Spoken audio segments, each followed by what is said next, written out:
Tesla Cybertruck massive die casting press revealed in new video. What, they got a new one? I remember looking at this one.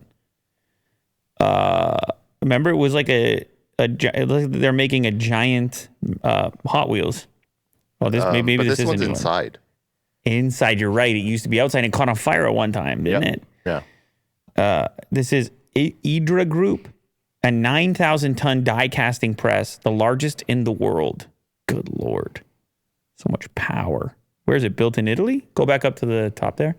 Musk said his aim is to build vehicles the same way die-cast toys are produced. To reduce costs and speed up the process, the latest Tesla Model 3 and Model Y use a similar design, which is manufactured using a 6,000-ton press built by Italy's Idra Group that the company boasts is the largest high-pressure die-casting machine in use. But it won't be for long because they got this new 9,000-ton. They're calling it the Giga Press. Get pressed in the Giga Press. However, Musk confirmed on Twitter that the press is for the Cybertruck body in response to a post featuring video of the press being assembled.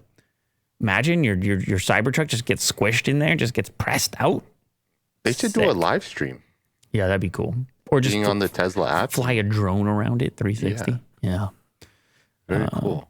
Musk had previously said the Cybertruck would require an 8,000-ton press, but the vehicle's design has since been updated. Hence the 9,000-ton press. Insane.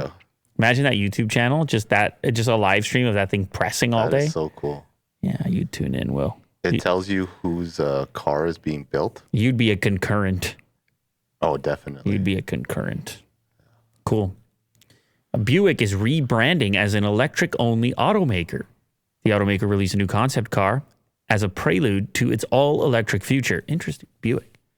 When you think about the target market for Buick, remember they had the Tiger Woods thing going on and different age groups and such, different demos.